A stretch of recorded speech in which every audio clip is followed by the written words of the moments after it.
With JoJo's Part 5 finally coming to an end, I have been letting it sink in for a bit for a proper discussion. Data Productions has done a fantastic job of Part 5, starting from the beginning and even all the way to the end. With the melioration of Part 5 by DP, so many small additions improved the experience overall. From things like the poetic appearance of Fugo walking on the streets of Naples during the passing of Narancia to the use of the Sleeping Slave arc, along with much more refined factors. During the last battle against Diablo, Giorno obtains the power of the arrow, creating Golden Experience Requiem. Diablo uses his stand to attempt to kill Giorno before the power of Golden Experience Requiem is in action. King Crimson's ability to skip time. He can pretty much skip a scene, or if you're reading the manga instead, then he'll be skipping a page. When he is skipping time, he is essentially in his own world, where he can change the outcome of a battle to his advantage easily due to him having the upper hand. But Golden Experience Requiem stops Diablo in his tracks. By completely reversing Diablo's attack and putting an end to any further actions, GER has the ability to completely nullify an attack from a stand, rendering all stands useless when fighting Giorno, leaving Golden Experience Requiem to be completely invincible, making it one of the most overpowered stands, if not the most powerful, out of all JoJo history. With Giorno completely nullifying Diablo's attacks, Diablo's ego is completely shattered. He has failed, and he has never has before. The victor has already been decided. Giorno has won. Diablo is over. He has lost. The once-star invincible stand has been defeated. Once Diablo was killed by Giorno, Giorno's attacks remained, and with Diablo's efforts nullified, Diablo's death was then repeated, leaving him in a forever loop of him dying, constantly, experiencing death not knowing how he would die next, an absolute brutal death. After the defeat of the great Diablo, we then see the Sleeping Slaves arc as a part of the ending. The Sleeping Slaves arc is a story that takes place before the events of Part 5, where Giorno has yet to join the gang. It starts with a worried father about his daughter's recent death. He approaches Bucciarati, begging for help to look into the death and offers a large amount of cash. He suspects his daughter's boyfriend has something to do with her death and even begs to kill the boyfriend. Bruno rejects the idea of killing him, so he instead decides to look into it and takes Mista to visit the boyfriend of the dead daughter. Mista then finds the boyfriend in his apartment and learns that he is a stand user who possesses the stand Rolling Stones. Rolling Stones is a remote control stand that has a rock which predicts an upcoming death of someone and is never wrong. The stand would then search for that person and try to touch them, giving them an immediate, easy, and peaceful death.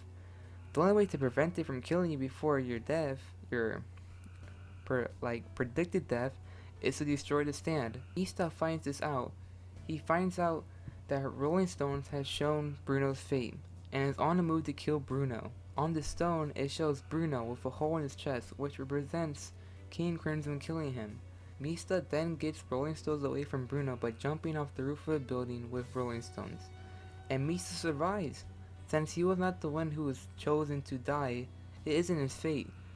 With Mista preventing Bruno's death, Bruno does not die when King Crimson punches a hole through him during the episode where they go drop off Trish to the boss, and continues to live on.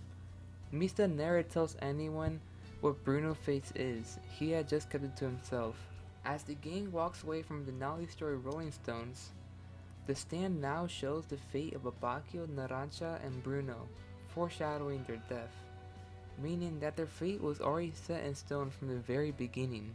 Symbolic, isn't it? After the fight with Diablo, our remaining characters Polnareff, Trish, Giorno, and Mista walk back to the Colosseum.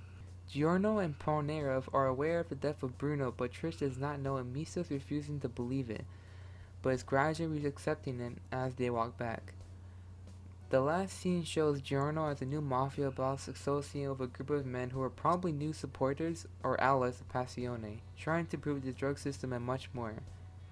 With Mista as his right-hand man along with Polnareff still stuck in the turtle, Trish is nowhere to be seen, but we can guess that she is at Bruno's restaurant that he had offered to her in the past, or at some other place that is under the mafia's protection. Mista is also seen standing next to some items that represent our beloved past members, such as Bruno's zipper, Abacchio's wine, and Narancho's flowers that were at his grave. It's amazing to see how far our characters have gone and accomplished with their lives after all their tragic backstories and hardships. The characters are all unique in their own way compared to the past JoJo characters. Giorno is a bit different from the other JoJos. He isn't like a gentleman we know in part 1. He isn't the playful, funny, non-serious we knew in part 2. Nor is he the big tsundere or fashion icon we knew in part 3 or part 4. He is Giorno, a guy who wants to make the world a better place in a different way, without any dramatic personalities, which makes him very different from the rest. So it can be seen as confusing and unappealing, but once you dig into it, it comes out to be a truly meaningful story with in-depth characters. I personally really like this finale, and would probably consider part 5 as my favorite, but that is just my opinion. Most JoJo endings feel sort of rushed, but you know it works in a way, and with part 5 I was very satisfied. What did you guys think of it? Let me know in the comments below. I hope you guys enjoyed this video and thank you for your time. My name is Eric Asu, or you can call me Alex, and I'll see you in the next one.